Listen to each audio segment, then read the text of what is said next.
Welcome back to our discussion, Opportunity to Modernize and Enhance CDM, sponsored by Splunk, here on Federal News Radio, part of the Federal News Network. My guest today is Frank Demina, the Vice President for Public Sector at Splunk. I'm your moderator, Tom Temin. And before the break, we were talking about the fact that SIM data, operational data from SOCs, from Security Operations Center, maybe even network operations centers, are often siloed away and treated separately from data collected for the CDM program. That's kind of shocking that that would be the case. I would have thought it was all CDM data, all cybersecurity data. So tell us more about what that phenomenon is all about. Sure.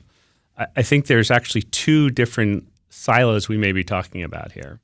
So when you think about the program and what it is currently being designed to do is to take information from across a federal agency's footprint and provide a report of the risk stature on who is on the network, what is on the network, and what is the risk of those people and those devices. That there's a great deal of information that's collected at each agency to enable that reporting. And that format of that reporting is at a dashboard at an agency level and then a dashboard at the federal level. To create those dashboards, the way the program works is it extracts pieces of information from that data set. There's several layers to the program. At the lowest layer is the tools and sensors that generate the data. Then there is a robust data integration layer to bring all of that data together. And at the top of the stack is the dashboard. So at that agency level and federal level. And that's for the reporting piece, and that's the product of the program that most people think of when they hear CDM. The information that is pulled to generate those dashboards is a fraction of the information that is data that is collected and used and generated, and that data is summary data. It is high-level reporting information. Underneath it is a great deal of operational value. So when we talk about silos, the first silo is that of all that information that's being collected, only a fraction of it is actually being used.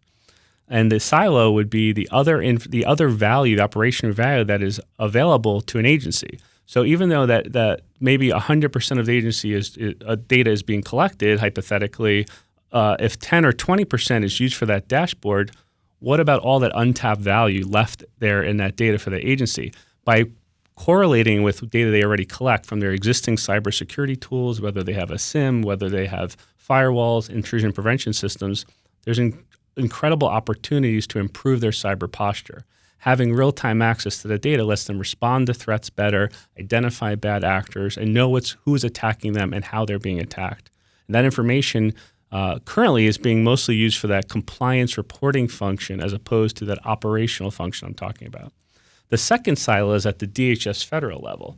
So CDM data, again, could have so much value, but it's being used for risk reporting, and there's value there. I'm not trying to minimize the value in a compliance approach. It moves the needle. It helps raise the level of security across that, like getting a flu shot does for public vaccination.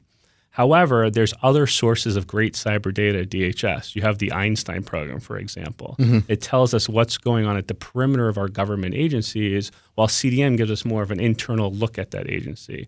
Those data sets today are in separate silos. So it's another opportunity where silos could be broken and information could be correlated to improve the cybersecurity efforts of DHS. And that has real practical value because sometimes if there is a cyber incident that's widespread in the world, and we've seen them and we see them with greater frequency, then maybe that could be detected earlier if there was some unified way to look at all of the data sources coming in. Absolutely. There's no cyber operator in the world who will tell you I have too much data or I have all the access to data sources I need. And if those systems are in different silos, it may be a policy limitation, it may be a technical system limitation, it may be jurisdiction. So there's a lot of different ways to approach that. Just within the program itself, though, there's opportunities to break down some of those walls, and then benefit there is faster response, happier and more productive cyber operators, and overall improved cybersecurity across government. And about the 80% of data that does not go up into CDM, that maybe just is there somewhere existing and nobody's using it because, as you said, it doesn't get operationalized. It sounds like the CDM data alone, as it is in the silo that you described, may not be sufficient for that operational kind of view. So what about the other 80%? Where does it go now, and how can it be made to be useful? Sure. I think it depends on the outcome you're trying to drive here. The dashboards have a purpose, and there's value there in getting a good summary snapshot of what is the status of an agency and its high-value assets. And no one would argue that there's a need for that in government today. But there's also a need for faster real-time access to operational data, to be able to know what is going on right now and how can I respond to it in a quicker, more efficient fashion. And at an agency level, the struggle is that they have been trying to tackle this problem for quite some time. They've built their own tools, their own architectures to address this problem. At the same time, you now have new tools being deployed as part of the program. So it's a win all around if they can take the advantage of both and give, through the RFS process that we talked about, the agencies can have more flexibility in controlling how their data is used and what tools and technologies are brought together to achieve this outcome. Now, is there a danger of getting what you wish for if there is a request for services to use more of this data to get more operational insight that could end up overwhelming them when it comes back down? So I don't think the question is there too much data? The question is the speed to access to their data. How fast can I have access to the data I need? Getting the right data to the right fingertips at the right time. And more importantly, the fidelity of that data. Nobody wants noise. Nobody wants pages and pages or dashboards of data that they feel is low value. And what I think most cyber operators are looking for is their ability to interact with it and get to the signal, get through the noise really quickly. And that's what we're talking about when we say operationalize on that data. It's not just about making the data available to someone who works at an agency or works at DHS NCIC. It's giving the ability to interact with it very quickly and have ability to search it and manipulate it and get to the data they need to have the right data at the right time. If you have those tools, you have that approach, no one will feel that they have too much data. It's not just about having the data, it's about how we expose the data to the people that need it. Yes, because the bulk of the data is actually in reality useless. If you're looking for a fish in the ocean, you don't want 10 trillion gallons of salt water. You just want that fish.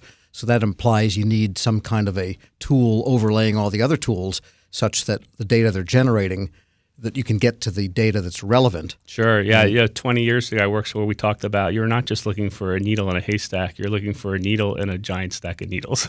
And so you're really trying to find that one you're looking for. And that really does come down to when you think about the advantages of the program and where it's going with the RFS process today, so you need standardization at some level. You need to have a common set of tools and a framework so everyone can look at we can all get to a single source of truth faster. And that's a great product or outcome of the dashboard approach.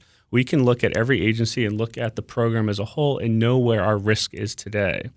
But at an agency level, when you're dealing with an incident, you want flexibility. You want to be able to use your tools, use your data, bring it together with the new sources of information coming out of CDM program to find that needle. And that's the two-pronged approach, which would make the program incredibly valuable. It already is valuable, but it would exponentially increase the value out of the program. All right. After the break, which we're going to take now briefly, I want to ask you about how we get to that 2B state and what the CDM program should do. But we will take a break right now. My guest is Frank Demina. He's Vice President for Public Sector at Splunk.